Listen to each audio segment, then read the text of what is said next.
할렐루야. 오늘 만나게 되어 너무 반갑습니다.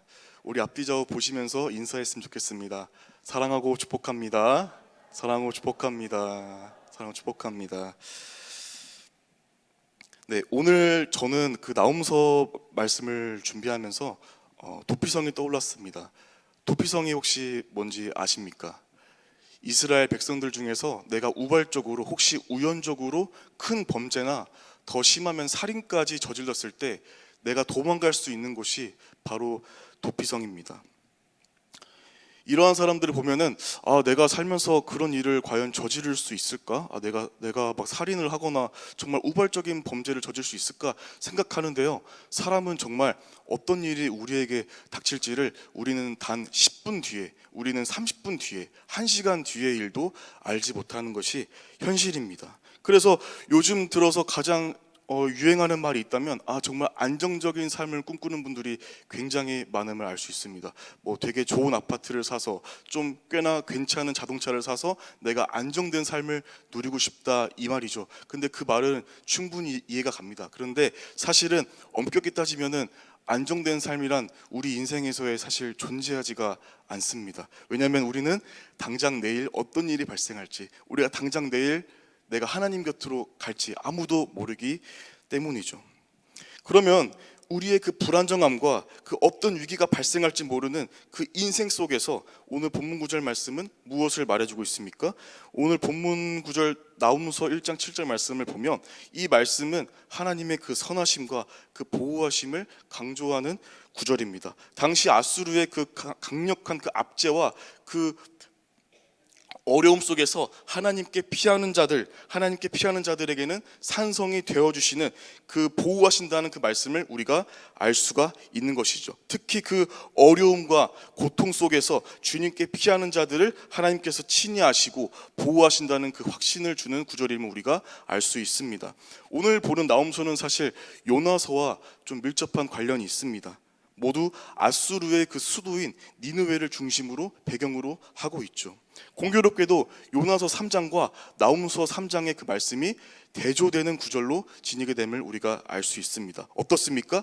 요나서 3장에서는 그 니느웨 성이 회개해서 하나님께 나아가는 그 가난한 마음을 우리가 볼 수가 있죠. 그래서 하나님이 어떻게 하셨습니까? 그 모든 진노를 거두셔서 그 니느웨 성 안에 있는 모든 사람들에게 긍휼을 베푸셨습니다. 그런데 오늘 그 우리가 보는 나홈서 이제 3장 말씀인데요. 나홈서 3장에서는 어떻게 되죠?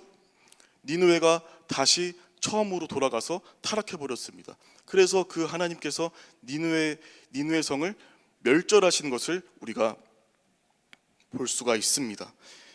여기 나홈이라는 선지자는요, 하나님의 선하심을 그 본문 7절 말씀에서 말하면서 그분의 선하심을 온전히 인정하며 나아갑니다. 인간은 어떻습니까? 하나님은 선하시지만 인간은 어때요?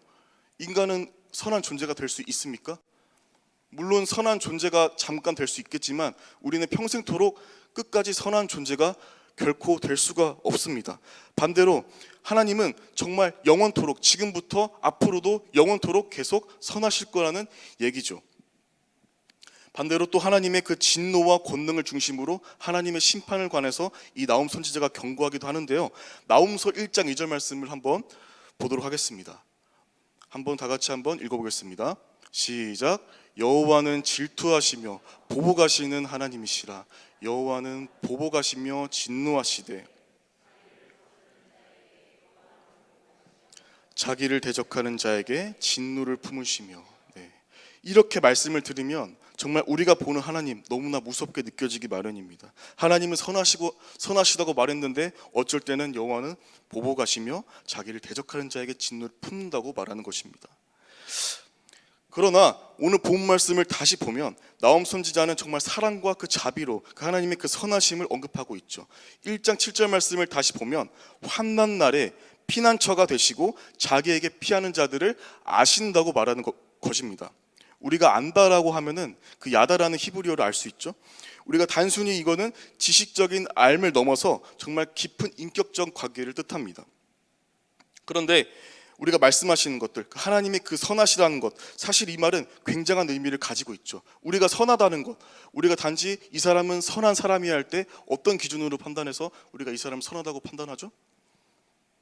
이 사람이 선하다 했을 때 이 사람은 굉장히 착한 행동을 하고 남에게 피해를 주지 않고 상냥하게 말을 해. 그러면은 이 사람은 선한 사람의 범주에 세상적 기준에 들어올 수 있겠습니다. 그런데 우리가 선한 하나님을 말할 때 우리가 이러한 기준으로 하나님을 잣대로 이렇게 평가할 수가 있습니까?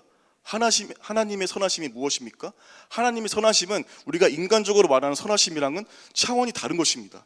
하나님께서는 정말 우리를 사랑하셔서 그 우리가 정말 지옥가에 갈 수밖에 없는 우리를 그 예수 십자가의 보혈로 우리를 너무나 사랑하셔서 정말 그 사람의 아들이 되셔서 십자가에 못 박혀 돌아가셨기 때문에 정말 그것을 우리가 하나님의 사랑이고 그것을 보고 우리가 하나님이 정말 너무나 선하시고 그 선하심과 인자하심이 영원하다라고 우리가 말할 수가 있는 것이죠.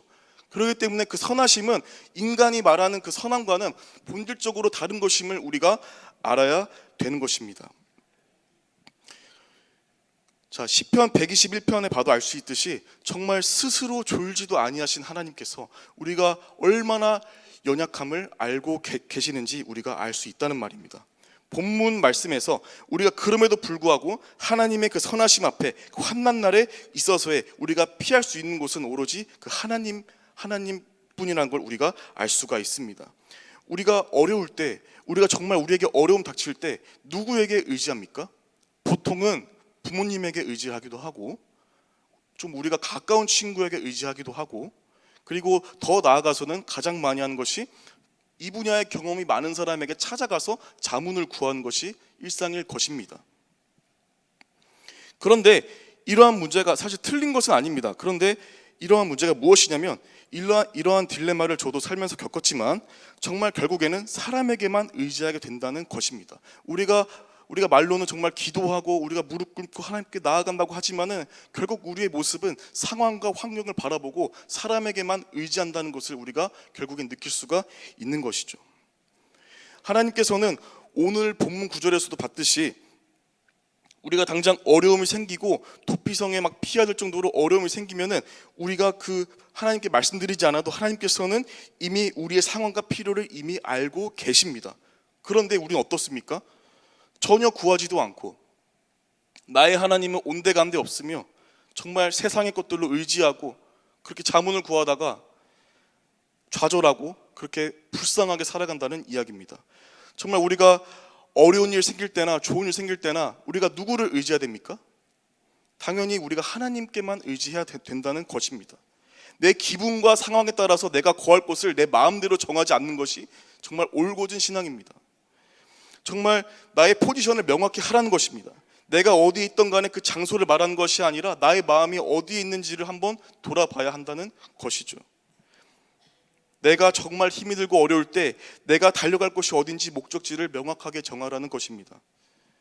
시편에서는 하나님을 어떻게 찬양하고 노래할까요? 시편 73편 26절 말씀을 한번 보겠습니다. 제가 읽어드리겠습니다. 내 육체와 마음은 쇠약하나 하나님은 내 마음의 반석이시요 영원한 분기시라. 아멘. 우리의 약함을 먼저 말하고 있습니다. 뭐라고 말합니까? 내 살과 내 마음은 쇠약하다는 거예요. 사람이 그렇습니다. 제 아무리 육체적인 단련을 하고 정신적인 단련을 한들 사람은 한계가 있습니다. 제가 좋아하는 유튜버가 있습니다. 제가 좋아하는 유튜버가 있는데요. 그 유튜버는 바로 장로님이십니다. 제가 박효진 장로님을 좀 좋아하는데요. 이제 그 장로님께서 교정직에 계실 때 이야기입니다. 감옥에서는 다 서열도 있고 사람에 따라 사회처럼 등급이 이렇게 매겨진다고 합니다. 그런데 어느 날 교도소에 이런 사람이 들어왔다고 합니다. 굉장한 흉악 범죄를 저질러서 들어오게 된 사람이 있었습니다. 그런데 이 사람이 처음에는 안 그랬는데 점차 지내다 보니까 책을 엄청나게 많이 읽기 시작합니다. 근데 거기서 더 나아가서 책을 많이 보면서 명상을 하고 나중에는 어떤 경지까지 갔냐면은 가부좌를 틀고 이렇게 앉다고 하죠. 가부좌를 틀고 앉아가지고 몇 시간을 잠을 자고 며칠 동안 잠을 안 잘 정도로 이 사람이 굉장히 그 요가와 그런 명상에 빠져가지고 아주 나중에는 웬만한 스님이 저리 가라고 할 정도까지 꽤 많은 높은 경지에 올라갔다고 합니다. 그래서 어떻게 되었냐면은 이 감옥 안에 있는 교도관들도 이 사람을 함부로 대하지 못하는 거예요. 처음에는 몰랐는데 이 사람이 정말 누구에게도 잘해주고 막 입에서 험한 말도 하지 않고 굉장히 막 온순하고 잘하고 그런 자기 수양을 끝까지 하니까 모든 사람이 무시할 지경까지 가지 못하게 된 것이죠. 그런데 이분에게 딱 하나의 문제점이 존재했습니다. 바로 어떤 문제점이었을까요? 사실 이분은 사형수였습니다.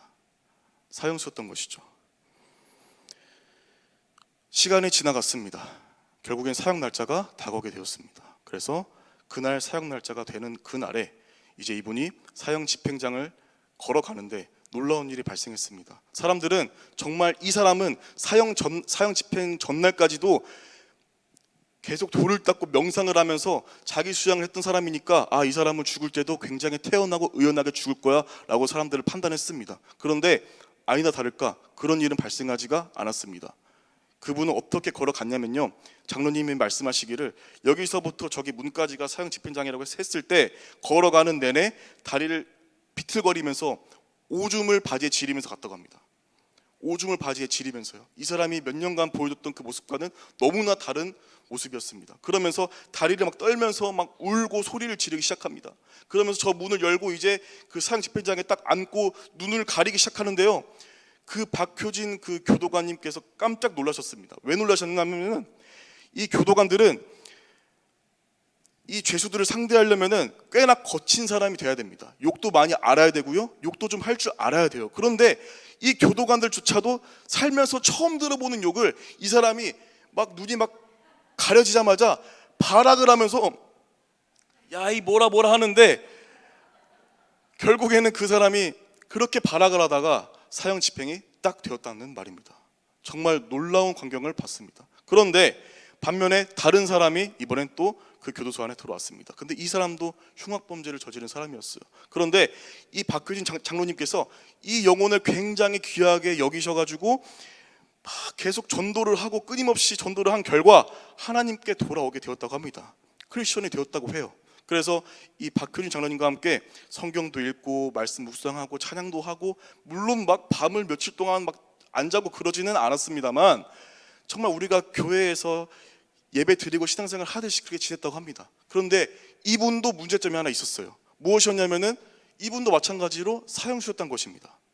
그래서 시간은 또 흘러 지나갔습니다. 결국엔 사형 집행 날짜가 되었습니다. 이제 똑같이 여기서 저기 문까지 걸어가야 됩니다. 걸어가는데 사람들은 좀 걱정했습니다. 아니 야, 저렇게 돌을 닦던 저런 경지에 올라간 사람도 오줌을 지리면서 막 저렇게 힘겹게 걸어가는데 저 사람도 거의 똑같지 않을까라는 생각을 했다고 합니다. 그런데 그런 일은 발생했을까요? 발생하지 않았습니다. 이 사람은 정말 그 앞전 사람과는 다르게 의젓하게 걸어가면서 마지막에 눈이 가려지는 그 순간에는 찬양을 부르면서 죽음을 맞이했다고 합니다. 저는 이 박효진 장로님을 실제로 뵈면서 이제 이 예화를 들으면서 몇 년이 되었지만 아직도 제가 잊지 못하는 예화입니다. 그래서 정말 그렇게 세상 속에서 내가 잘 살고 내가 그 흉악 범죄를 저질러서 내가 정말 수양하고 인격 수양을 해도 이렇게 죽음 앞에서는 너무나 이 연약한 인간인데, 우리가 하나님을 만나면, 나의 반석이 하나님 만난다면 우리가 이 모든 그 죽음의 그 두려움까지도 이겨낼 수가 있다는 것이죠. 저와 여러분은 아마 평생토록 이런 사형장에 갈 일은 없을 것입니다. 그런데 우리 정말 시편에서의 고백처럼 우리가 그 하나님은 나의 반석이시라고 자신감 있게 고백을 만약에 못한다면, 우리가 설령 이런 상황이 생긴다면 우리가 장담할 수가 없다는 것이죠. 이사야서 12장 2절 말씀을 한번 볼까요? 한번 다 같이 한번 읽어보겠습니다. 시작. 보라, 하나님은 나의 구원이시라. 내가 신뢰하고 두려움이 없으리니 주 여호와는 나의 힘이시며 나의 노래이시며 나의 구원이십니다. 아멘. 이렇게 말하고 있습니다. 나의 구원이시다, 나의 구원이시라고 두 번이나 말하면서 강조하는 것을 우리가 볼 수 있습니다. 세상 모든 종교에서도요, 이렇게 구원을 자신 있게 말하는 종교는 없었습니다. 하다못해 불교의 창시자인 누구죠? 시다르타 왕자가 있지 않습니까? 그 왕자도, 그 시다르타도 결국에는 자기를 믿어야만이 구원 얻는다고 자신 있게 말하지 못했습니다. 각자가 돌을 닦아서 일정한 경지에 이르러서 해탈하게 돼서 각자가 신이 되라고 말을 했을 뿐이지, 결국에는 그 불교의 창시자인 시다르타도 죽음을 피하지 못했습니다. 하지만 예수님께서는 내가 유일한 길이요 진리요 생명이라고 이렇게 자신 있게 말했습니다. 누가 이렇게 자신 있게 말할 수가 있겠습니까? 아무도 없습니다. 이렇게 말하면 미친 사람 취급당하죠. 그래서 우리는 정말 우리의 피할 곳이자 우리의 산성이신 예수 그리스도 한 분만 우리가 신뢰해야 된다는 것입니다. 우리가 어떨 때 찾아야 될까요? 우리가 잘 될 때 하나님 기억하는 거 너무나 중요하지만 우리가 정말 어려울 때, 우리가 어디로 정말 피해야 될 때, 그럴 때 우리가 정말 눈을 들어 우리가 산을 봐야 된다는 것입니다. 우리 다 같이 시편 121편 1절 2절 말씀을 같이 한번 읽어봤으면 좋겠습니다. 시작. 내가 산을 향하여 눈을 들리라. 나의 도움이 어디서 올까? 나의 도움은 천지를 지으신 여호와에게서로다. 아멘. 정말 우리가 산을 향하여 눈을 들고 나의 도움이 어디서 올까? 내가 도움 요청할 때 세상 사람들은 도움을 주는 척하지만 결국엔 도움을 주지 않습니다. 정말 우리에게서의 오는 도움은 하늘에게서부터 오는 것임을 우리가 기억해야 되는 줄 믿습니다. 오늘 우리 말씀에서 우리가 왜 환난 중에 피할 산성이 되시는지를 알아야 됩니다. 당연히 우리는 우리 자신의 주권을 말하는 것이 아니라 하나님에게서로부터만 주권이 온다는 것을 우리가 기억해야 됩니다. 요즘 흔히 말하죠. 주인의식이라고 말하죠.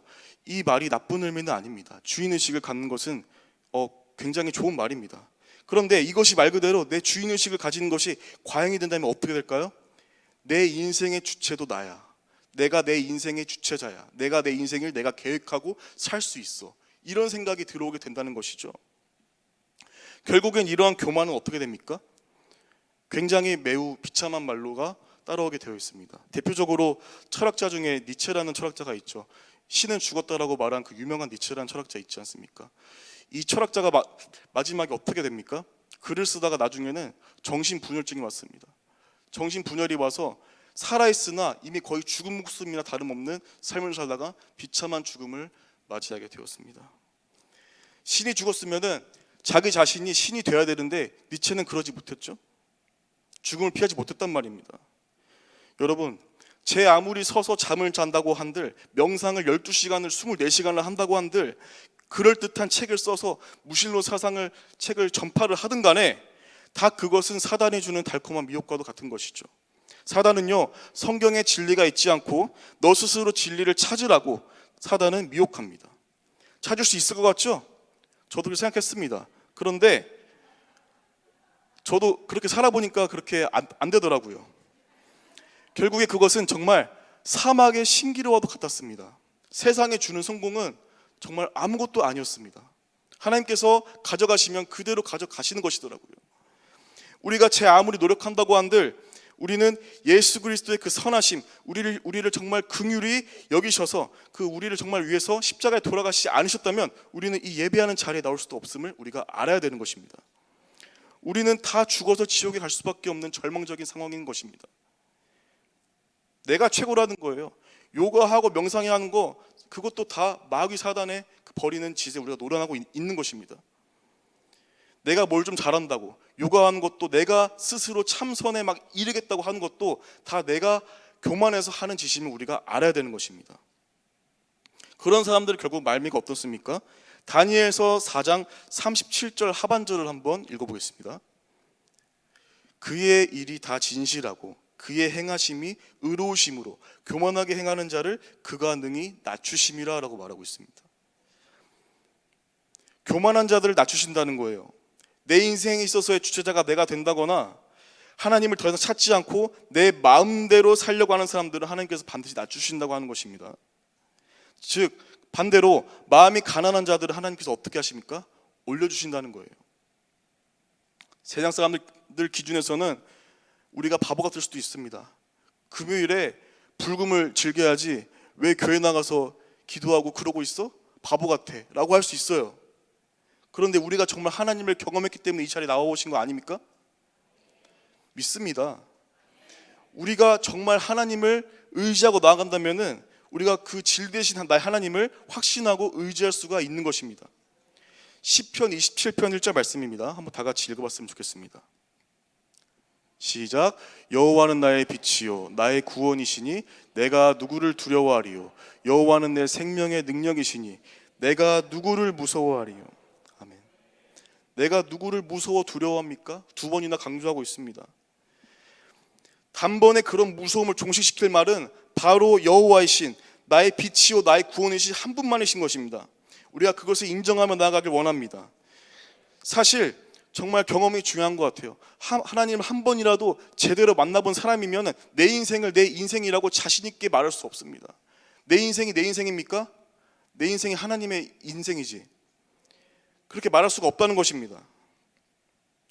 그럼에도 불구하고 우리가 정말 두려워진 상황이 종종 찾아오게 됩니다. 이사야서 41장 10절 말씀을 한번 다 같이 읽어보도록 하겠습니다. 시작. 두려워하지 말라 내가 너와 함께함이라. 놀라지 말라 나는 내 하나님이 됨이라. 내가 너를 굳세게 하리라. 참으로 너를 도와주리라. 참으로 나의 의로운 손으로 너를 붙들리라. 아멘. 두려워하지 말라 내가 너와 함께하리라. 놀라지 말라 내가 너의 하나님이 됨이라. 하나님께서 말씀하시는 것입니다. 우리가 사람이라면 이렇게 의지할 수 없습니다. 나를 구원하신 하나님이시기 때문에 우리가 이 말씀을 정말 진정으로 내 말씀인 것을 믿으며 의지할 수가 있는 것입니다. 우리는 나의 환난이자 내가 정말 그 피할 나의 산성이신 하나님만을 우리가 의지하며 나아갔으면 좋겠습니다. 니느웨 성은 요나 때에는 회개했지만 다시 시간이 지나면서 악을 행했고 결국엔 나움 때에 와서는 멸망을 피하지 못했습니다. 하나님께 진노를 샀죠. 우리의 교만과 오만이 만약에 지속된다면 나 혼자서 내가 내 인생 스스로 개척할 수가 있어. 이런 생각으로 우리가 내 인생을 내 인생이라고 주장하고 살아간다면 하나님께서는 니느웨 성을 멸하셨던 것 같이 우리의 인생도 똑같이 그렇게 멸하실 것입니다. 오늘 말씀의 제목처럼 우리가 선하신 하나님께 우리가 무엇을 보여드릴 수 있을까요?